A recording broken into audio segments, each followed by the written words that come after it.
Olá, vamos hoje falar sobre sismos. Como vocês sabem, sismos são abalos da crosta terrestre que resultam da libertação brusca de energia. Essa libertação brusca de energia normalmente ocorre em falhas que podem ser recém-formadas ou que podem ser pré-existentes, mas existem outras origens para sismos. Reparem, aquilo que eu acabei de descrever pode ser classificado como um sismo tectónico, mas nós também poderemos ter sismos resultantes, por exemplo, da movimentação do magma, e aí designamos então os sismos por magmáticos. Reparem, vocês quando deram o vulcanismo, falaram que uma das maneiras de monitorizar o vulcão e tentar prever a sua erupção iminente era a colocação de sismógrafos. E esses sismógrafos, à medida que o magma se ia aproximando da superfície, iriam registar uma variação, quer no número, quer na magnitude dos sismos que ocorriam, e sismos esses que eram atribuídos então à movimentação do magma. Também podemos ter sismos devido ao abatimento de grutas, devido ao deslizamento de terras, e, portanto, estes três tipos de sismos que eu acabei de referir, portanto, fazem parte daquele grupo de sismos que nós podemos dizer que tem uma origem natural. No entanto, o homem, na sua ação, também pode provocar sismos, portanto, e nós dizemos que temos sismos de origem antrópica, como é o caso quando provoca explosões em pedreiras, quando faz testes de materiais nucleares, portanto, tudo isso provoca a libertação de energia, e essa libertação de energia faz vibrar, então, as rochas da crosta terrestre e, portanto, permite a propagação de ondas e, consequentemente, origina sismos. Para explicar a origem dos sismos tectónicos, os cientistas desenvolveram uma teoria que se designa a teoria do ressalto elástico.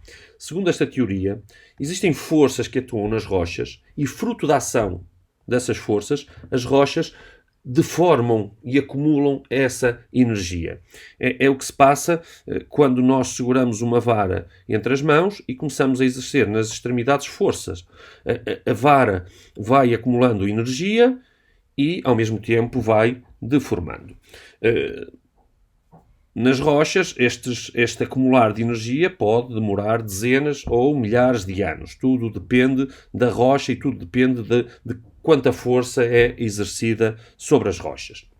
O que é também importante nesta teoria é que quando as rochas atingem o limite de energia que conseguem suportar, elas libertam essa energia, ocorre uma ruptura e essa energia é libertada.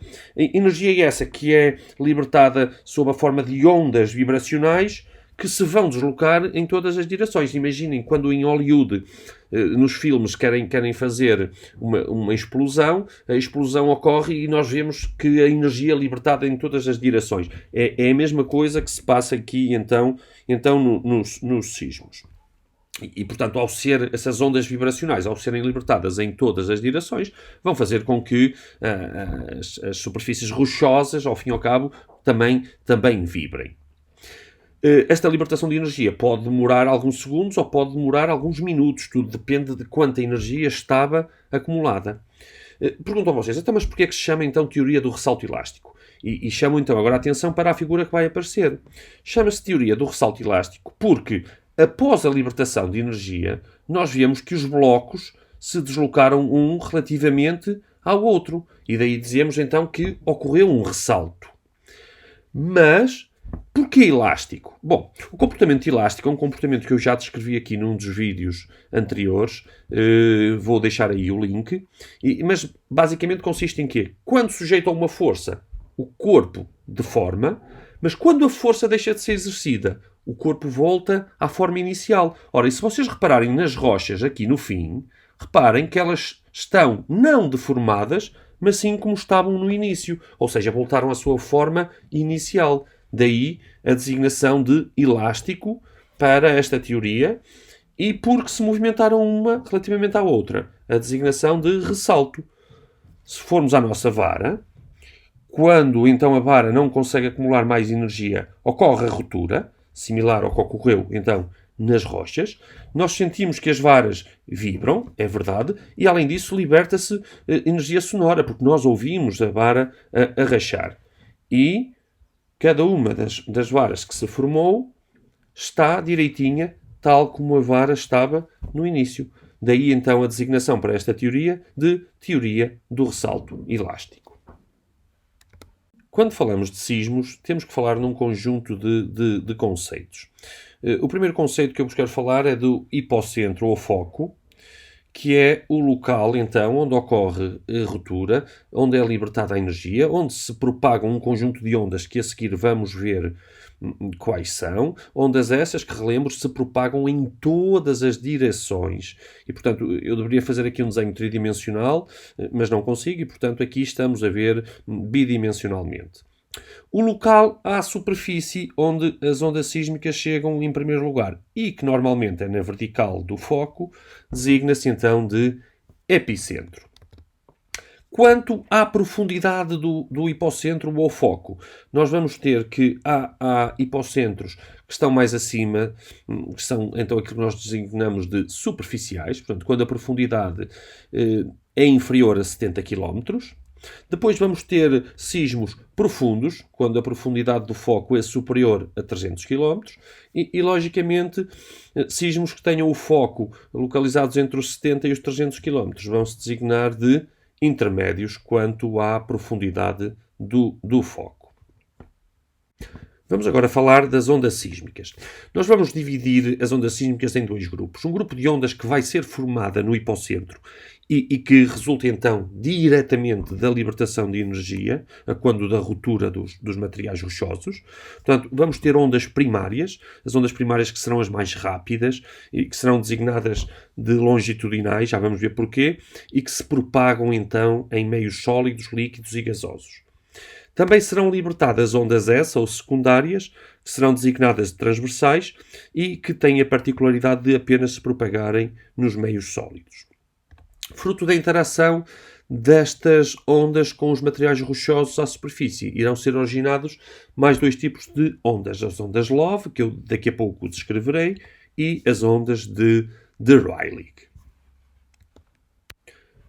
Então, relativamente às ondas P, ou primárias, elas são então também designadas de longitudinais. E porquê que recebem esta designação?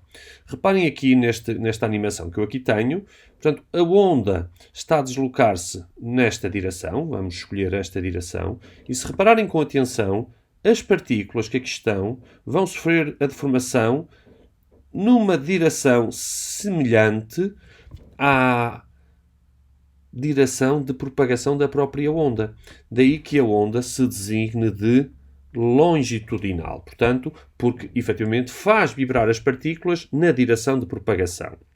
São as ondas que são as mais rápidas, daí a designação de primárias, são as primeiras a ser detectadas nos sismógrafos e, além disso, são as que têm a menor amplitude. Como já disse anteriormente, fruto desta característica que eles têm de comprimir e dilatar os corpos, são ondas de volume, ainda não tinha referido isto, elas vão conseguir então propagar-se quer em meios sólidos, em meios líquidos e meios gasosos. Para a memória futura, e porque vai ser importante para compreenderem no próximo capítulo, quando se for estudar a estrutura interna da Terra e como é que o estudo das ondas sísmicas contribuiu para os modelos que nós temos nos dias de hoje, é importante que vocês percebam que a velocidade das ondas P vai depender de três fatores. Do K, que é o módulo de incompressibilidade, portanto tem a ver com a maior ou menor dificuldade que as ondas vão ter a deformar os materiais que atravessam. Vai depender da rigidez e vai depender da densidade. E é importante que vocês percebam que nesta equação a rigidez está sobre a densidade. E isto vai ser importante porque em meios líquidos a rigidez vai ser zero e, portanto, a onda só vai conseguir propagar-se em meios líquidos porque, efetivamente, tem aqui um outro fator que é o módulo de incompressibilidade. Daí que ela se consiga, então, propagar quer em meios sólidos, quer em meios líquidos, quer em meios gasosos. Quanto às ondas S, as ondas S, chamadas secundárias ou transversais, e transversais porquê? Reparem, a onda está a deslocar-se nesta direção, tal como estava a anterior. No entanto, quando ela atravessa uma partícula, ela faz vibrar a partícula perpendicularmente à sua direção de propagação. Se vocês imaginarem que estão a segurar uma corda na mão e se fizerem um movimento de chicote para cima e para baixo, portanto, vocês têm a corda assim, e se a fizerem com a vossa mão, que se agitarem para cima e para baixo, vão fazer a corda vibrar assim. E, portanto, reparem, a onda está a deslocar-se nesta direção, mas a corda está a vibrar perpendicularmente à direção de propagação da própria onda. Daí a designação de transversais para as ondas S. São mais lentas que as ondas primárias, sim senhor, e ao contrário das primárias, que alteravam o volume, estas não alteram o volume dos materiais que atravessam. Fazem-nos apenas mudar de forma, mas não de volume.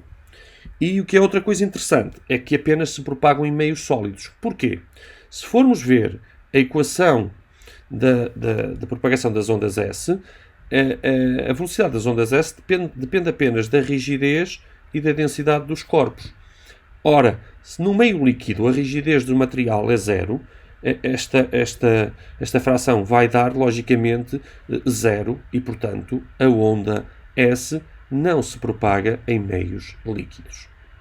Falemos agora das ondas superficiais, as tais que são geradas à superfície por interação das ondas P e das ondas S com os materiais da superfície. Precisamos falar das ondas de Love. As ondas de Love são ondas que são também transversais à semelhança das ondas S.